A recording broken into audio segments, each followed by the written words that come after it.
Olá, amigos, sejam bem-vindos a mais este episódio do programa O Espiritismo Responde, que teve o seu início em 1998, com o único objetivo de divulgar a doutrina espírita através de entrevistas sobre assuntos pertinentes à nossa vivência. E hoje nós vamos conversar com o nosso convidado, Geraldo Sobrinho Campetti, que é vice-presidente da Federação Espírita Brasileira, é coordenador da FEB Editora, responsável pela Biblioteca de Obras Raras e Museu da Federação Espírita Brasileira. Nós vamos conversar sobre o capítulo 17 do Evangelho segundo o Espiritismo, que traz como título uma promessa de Jesus: pedi e obtereis. Mas será que é necessário apenas pedir? Olá, Geraldo, que alegria ter você mais uma vez neste programa. Uma alegria nossa, Ivone, queridos amigos que estão acompanhando aí o programa, o Espiritismo Responde. Muito obrigado pelo convite, uma honra estar aqui com vocês nesta oportunidade para falar mais sobre um tema evangélico à luz do Espiritismo. Muito obrigada, Geraldo. A expressão evangélica, pedi e obtereis, não pode causar a impressão do menor esforço perante os desafios da nossa existência? Olha, à primeira vista poderia sim causar essa impressão, né? De que basta eu pedir, então, já que é pedir, obtereis, eu vou pedir e eu vou receber com certeza. Mas a expressão evangélica, na verdade, ela, à luz do Espiritismo, toda a explicação que a gente tem, advinda da espiritualidade superior e também de estudiosos encarnados na literatura espírita, é no sentido de que nós, ao pedirmos, nós temos que ter uma predisposição para agir. O pedir não é simplesmente algo no sentido da acomodação, de nós ficarmos estagnados, mas é a disposição, é a vontade da gente realizar. A André Luiz, na conhecida obra Nosso Lar, que virou filme, e agora Os Mensageiros vai virar, né, o filme Nosso Lar 2, que vai ao ar agora em 2023, no ano que vem, deixa claro para nós, né, que não basta a gente assim desejar, é preciso saber querer. E mais que isso, é preciso que a gente mereça aquilo que nós estamos desejando. Então não basta apenas pedir, é preciso fazer por merecer o resultado ou a atenção da providência divina para a gente receber conforme aquilo que a gente precisa. Então, nada do comodismo, ao contrário, é exatamente para que a gente haja, para que a gente se predisponha, para que a gente se coloque disponível e tenhamos a disposição de fazer o melhor ao nosso alcance. Por isso que se à primeira vista a gente poderia ser assim meio que iludido, eu vou pedir, Deus que é bom vai me atender e ponto final, eu estou tranquilo porque nunca deixarei de ser atendido, mas é importante, imperioso, necessário que não esqueçamos de que a gente precisa fazer a nossa parte. Por mais que os amigos espirituais, que a espiritualidade amiga venha nos ajudar, eles jamais farão a parte que nos cabe. Essa é de nossa responsabilidade exclusiva. Por isso, ao pedir, a gente também tem que estar em condições de fazer por merecer receber. E em recebendo a oportunidade, temos que ter dignidade de fato, de operar, de agir no bem, para que aquilo que a gente pediu venha um atendimento não da nossa, digamos assim, do nosso capricho, mas do nosso merecimento efetivo. E esse comodismo a que você se referiu, ele é tão comum que muitas vezes as pessoas perguntam, mas por que a necessidade de pedir se Deus sabe das nossas necessidades, né? Ou seja, a pessoa não quer nem pedir, né? Geraldo, o que você nos diz sobre isso? Para que pedir, né? Ô, Ivone, é tão interessante essa questão que você formula, porque, olha, de fato, a gente não tem dúvida de que Deus conhece, Ele sabe quais são as nossas necessidades. A questão é se nós efetivamente sabemos o de que precisamos. Porque como é que a gente pode pedir algo que a gente sequer sabe? Né? Como formular uma pergunta, sabe ao certo o que nós desejamos? Às vezes nós estamos iludidos, às vezes a gente pede, por exemplo, para atender aos nossos caprichos, não é isso? Atender às nossas idiosincrasias, nosso orgulho, nosso egoísmo. Claro que Deus, como sendo Pai, Ele sempre reconhece, sabe do que nós precisamos, na essência. Ele sabe a real necessidade. Para Deus, nós não precisaríamos pedir. Mas a questão aqui é tão didática que quando Jesus coloca, né, esse convite, convocação, pedir e obtereis, ele está dizendo exatamente nesse sentido, para que a gente possa fazer uma viagem para dentro de nós mesmos, reconhecermos quais são as nossas reais necessidades e nos colocarmos diante da humildade, perante a própria vontade de Deus e sabermos, sim, aí com humildade, fazer os pedidos, pedindo força, pedindo amparo, pedindo assistência, pedindo lucidez para que as nossas decisões sejam as mais acertadas, não é isso? E assim a gente vai caminhar de uma forma que seja mais consentânea com tudo que a gente está aprendendo na mensagem do Evangelho de Jesus, à luz do Espiritismo. Então, não há dúvida alguma, Deus sabe e reconhece quais são as nossas necessidades. O mais importante é, nesse contexto, saber se de fato nós estamos com a consciência devida perante as necessidades que nós temos e, em reconhecendo isso, como devemos endereçar esse pedido ao nosso Pai. Demonstrando a nossa predisposição a receber, né, Geraldo? Porque normalmente nós não sabemos receber, né? Mas que conexão nós podemos estabelecer entre a lei de causa e efeito e a expressão evangélica pedi e obtereis? Olha, outra boa pergunta, né? Porque a lei de causa e efeito é um dos princípios fundamentais da doutrina espírita, toda baseada naquele ensinamento de Jesus, como todo o espiritismo né? Fundamentado, por isso uma doutrina cristã, fundamentada no Evangelho do Cristo, quando diz a cada um é dado segundo as suas obras. Então a gente vê aí a lei da meritocracia. Deus não privilegia, ele não atende segundo né, a questão de um ser tido como melhor que o outro. Aos olhos de Deus, todos somos iguais. Assim nos ensina a doutrina espírita em O Livro dos Espíritos. O que nos diferencia um dos outros é exatamente o nosso desempenho, não é? O uso do nosso livre-arbítrio de uma maneira que seja em consonância com as leis divinas, porque isso vai nos facilitar, inclusive, a aproximação com Deus nosso Pai, e inclusive, diríamos assim, até facilitar com que conquistemos né, a felicidade, a plenitude, e evitemos até sofrimentos, porque o sofrimento não necessariamente está nesse componente da lei de causa e efeito. Ninguém nasce para sofrer, nós nascemos para sermos felizes. Agora, passamos pelo processo da dor, dos desafios, dos enfrentamentos, exatamente como provas para que a gente venha a se superar. E passamos por expiações, que são aquelas provas vinculadas a um passado faltoso, para que a gente possa também fazer os resgates necessários diante dos débitos que nós vamos criando perante a lei divina.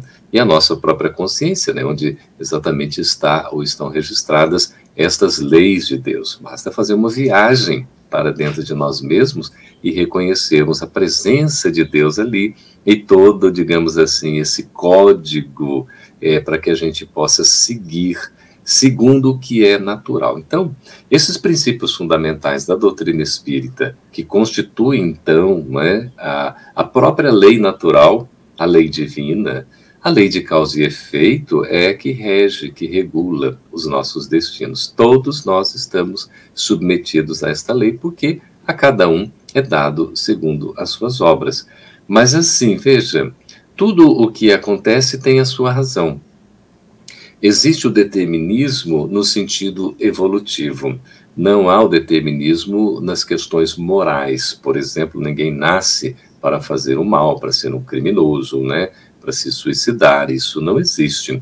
As escolhas são nossas e nós temos o livre-arbítrio relativo e que vai se ampliando à medida que a gente também vai evoluindo, vamos desenvolvendo, né, a nossa inteligência, o nosso poder de decisão, mas, consequentemente, nós somos também proporcionalmente responsáveis, né, pelas decisões que nós tomamos. Quanto mais conhecemos, mais responsáveis somos.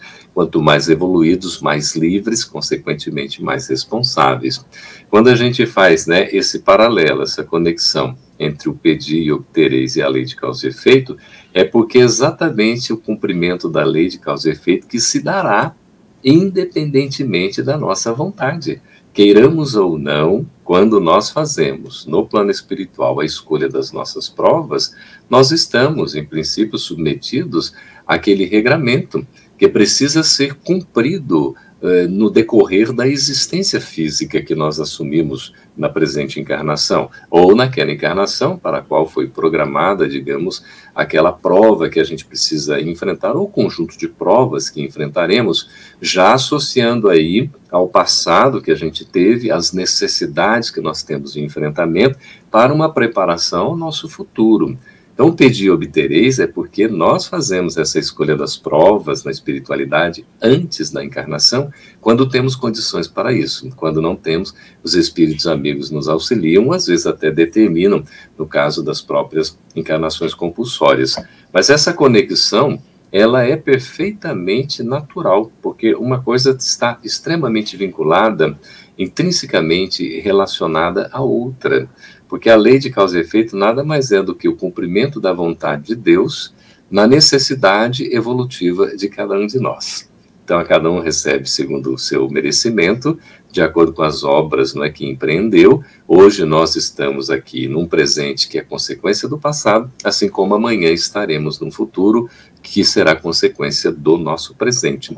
E veja, tudo num processo, né, Ivone, queridos amigos que estão nos acompanhando, num processo educacional, educativo, porque a lei de causa e efeito, ela é eminentemente libertadora.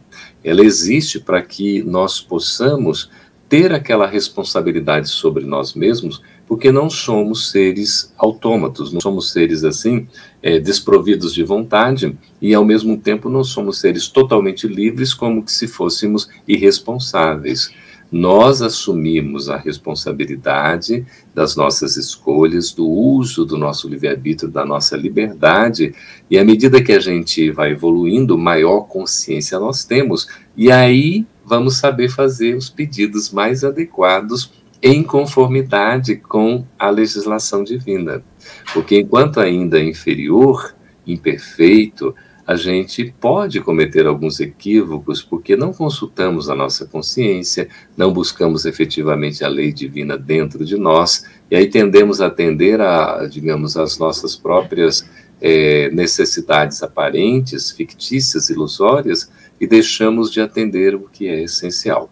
Quando nós vamos evoluindo, tendo mais consciência, a gente vai fazer com que esses pedidos, para que as obtenções venham como resultado que estamos pedindo, porque estaremos nos esforçando, estaremos fazendo a parte que nos cabe, e aí seremos aqueles justos merecedores das conquistas e das obtenções, porque estaremos agindo consoante a vontade de Deus na nossa vida.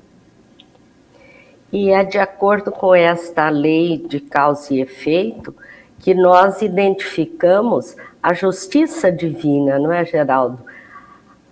Causa e efeito, né?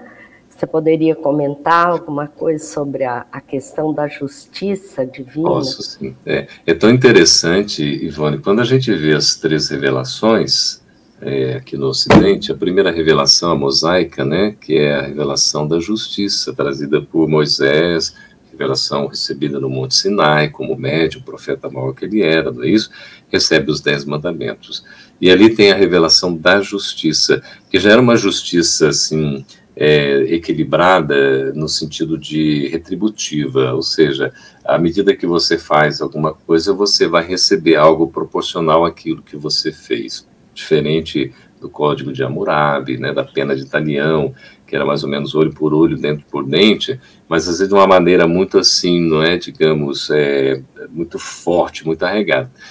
O Código de Hammurabi, por exemplo, ele trazia sentenças, as penas muito maiores do que as ações. Então as pessoas agiam de uma forma e tinham uma punição desproporcional. Pelo menos a pena de talião, que é do lei, né, do dente por dente, olho por olho, pé por pé, joelho por joelho, né, mão por mão, né, braço por braço, enfim. Ela vai dizer o seguinte: se você fez alguma coisa, você vai receber em troca aquilo que você fez, então proporcional à sua ação. Já é uma justiça, por isso a lei de Moisés traz a justiça, a revelação da justiça. Não é aquela coisa, né, desproporcional, injusta, porque, por exemplo, eu vou receber algo que eu não mereço. Não, você recebe algo que você merece. Então está ali a justiça aplicada. Quando vem Jesus, praticamente, né, ali foi quantos anos? Quase 2000 anos, não é isso? Depois de Moisés, a gente tem ali exatamente essa expressão do amor, que já é um pai amoroso, quando a gente tem a revelação do amor, além da justiça, o amor. A justiça é a base do amor. O amor tem a sua base na justiça, por isso a justiça vem antes, para dizer o que é correto, o que é certo, e a proporcionalidade do que você fez é o que você vai receber.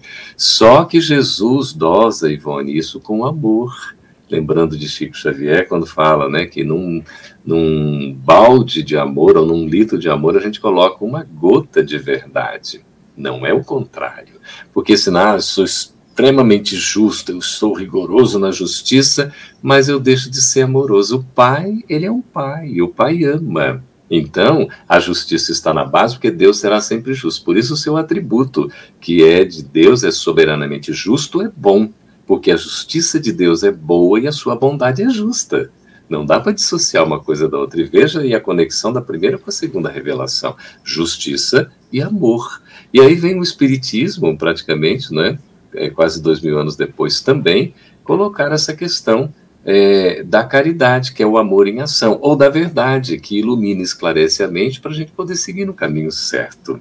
Fora da caridade, nossa salvação, ou seja, fora da prática do bem, não há felicidade. Nós só seremos felizes se formos, então, caridosos, se praticarmos o bem para com os nossos semelhantes e todos os seres da natureza. Então, veja que coisa impressionante. Há uma conexão, sim, da justiça, a lei de causa e efeito, ela é o cumprimento da justiça divina, senão, onde é que estaria, né, a justiça divina? Mas, acima de tudo, aliada à justiça, está o amor, porque Deus cumpre a sua justiça com misericórdia. Até, né, as escrituras registram, né? Não quero castigo, né? Não quero punição, não quero sacrifício, desejo misericórdia. Então, a justiça divina nos oferta misericórdia.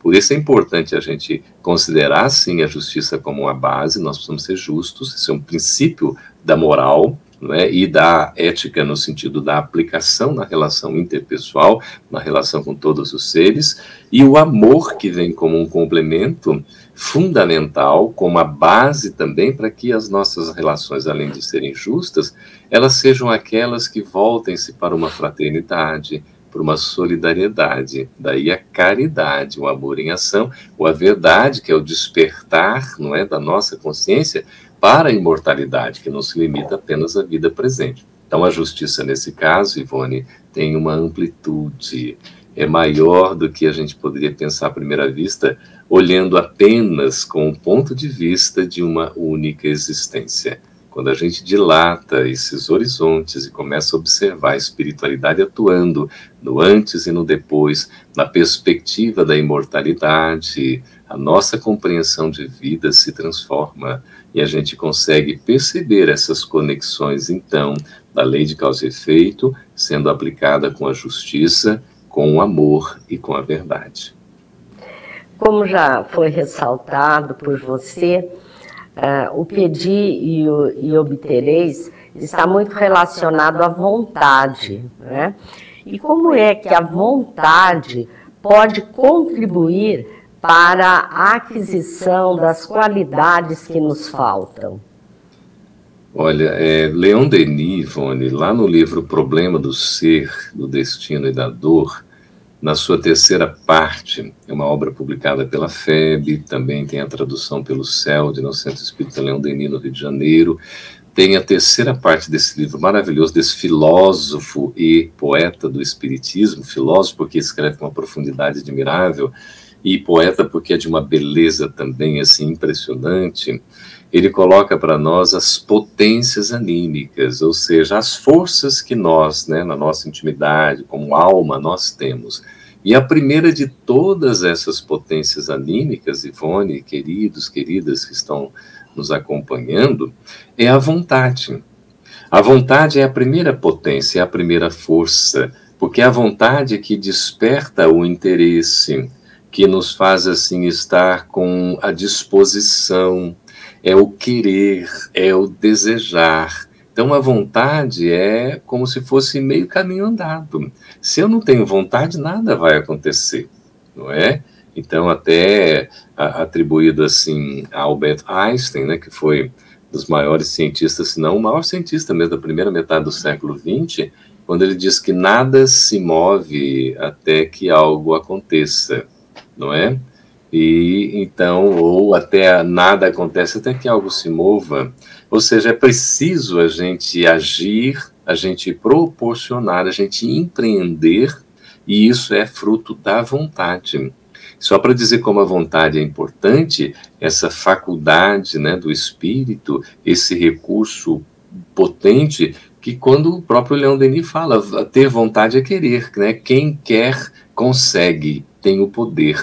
É a questão do pedir e obtereis. É a gente fazer o pedido e ter certeza de que nós vamos conseguir. Mas porque estamos empreendendo a vontade como um primeiro elemento de desejo, de interesse para poder conquistar alguma coisa. Então a vontade está intimamente ligada a essa questão das obtenções, dos resultados, das conquistas.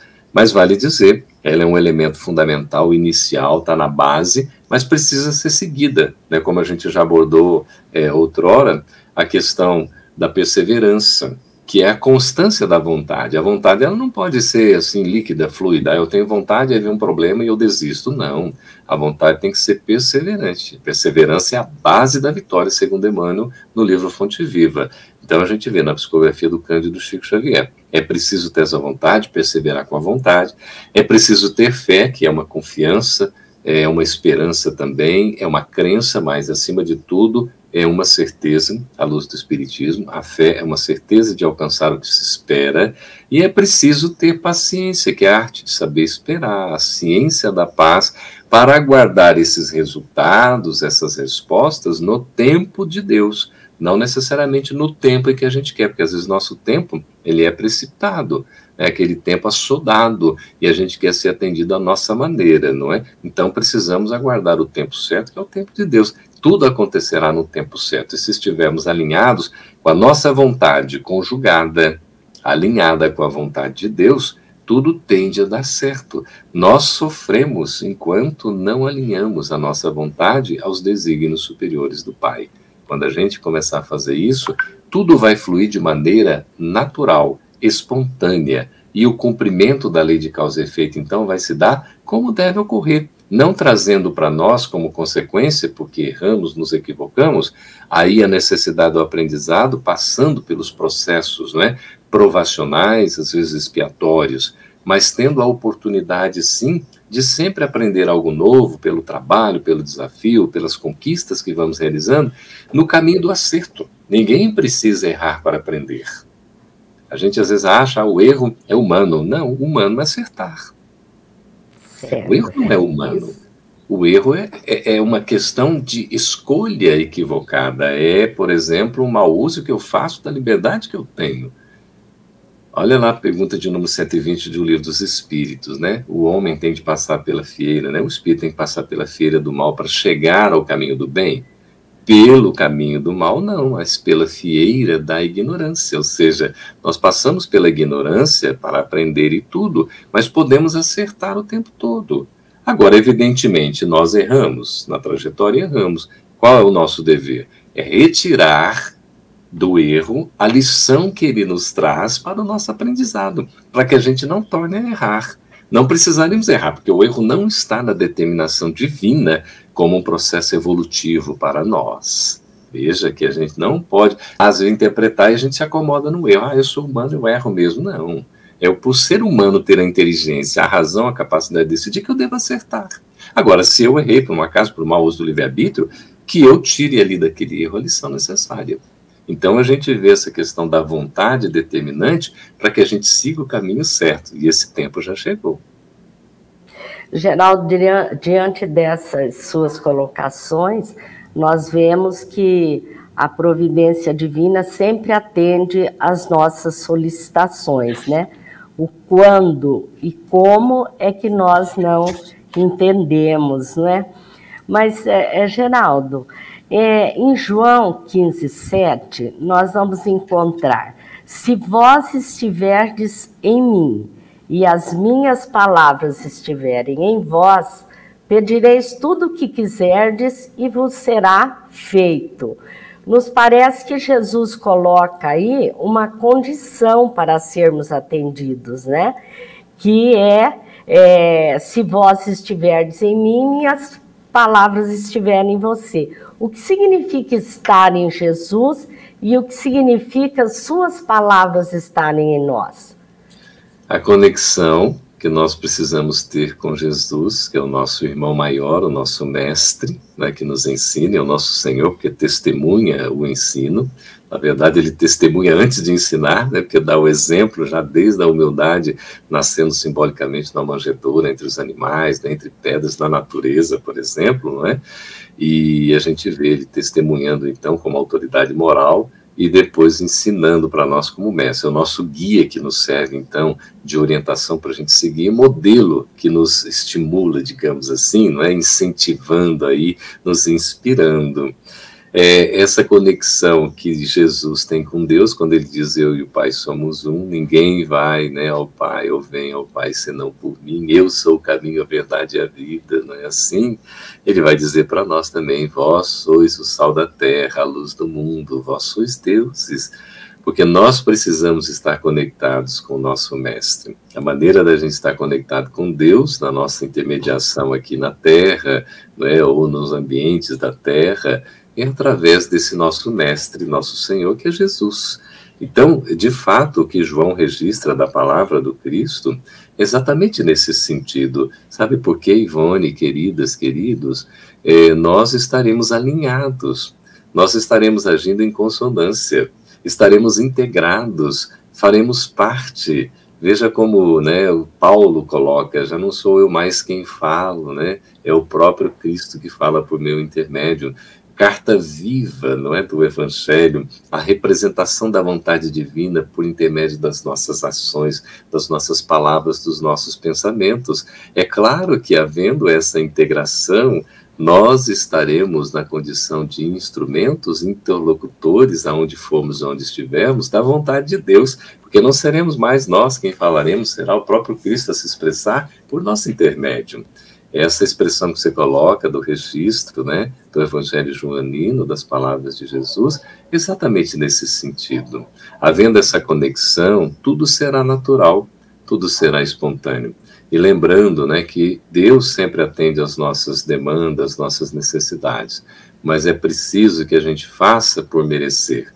E o merecimento está nesse alinhamento, nessa conexão equilibrada, harmoniosa, que a gente possa ter com as leis divinas, porque aí tudo vai ficar mais fácil, porque vai estar caminhando para a fraternidade, para a solidariedade, que é tudo o que se espera de espíritos na condição que a gente se encontra, Ivone. Nós estamos caminhando para estágios aperfeiçoados, mas é preciso construir isso em cada passo, em cada dia da nossa existência. É importante, é necessário, né, nós termos alcançado um nível de consciência que nos permite saber o de que realmente nós necessitamos, né? Mas, Geraldo, nós te agradecemos imensamente por você estar nos concedendo esse seu conhecimento, essas suas experiências. Muito obrigada a você. Eu que agradeço, Ivone. Queria deixar apenas nesse encerramento a recomendação da leitura desse livro belíssimo, que é Pão Nosso, de Chico Xavier, pelo Espírito Emmanuel, não é? A FEB Editora, no capítulo 109, quando fala de 3 imperativos. E eu vos digo a vós, pedi e dá-se-vos-á, buscai e achareis, batei e abrir-se-vos-á. Então, Jesus, Lucas 11, 9. A gente vê a conexão aqui, não é? Então, do pedir, do buscar e do bater. Emmanuel explica para nós exatamente o que significa cada um. É preciso saber pedir, saber buscar e saber bater, para que a gente possa ter não a nossa vontade na idiosincrasia, no capricho atendida, mas sim a nossa vontade em conformidade com os desígnios de Deus, para que o melhor efetivamente aconteça, não só na nossa existência, mas igualmente na existência de todos aqueles que conosco têm alguma relação, seja direta ou indireta, porque seremos um instrumento da vontade de Deus em tudo que nós fizermos. Muito obrigado, Ivone, obrigado, queridas e queridos, pela atenção. Muito obrigada a você, Geraldo, inclusive pela sugestão de leitura. Nós agradecemos a todos vocês que estão nos assistindo e desejamos a todos muita paz.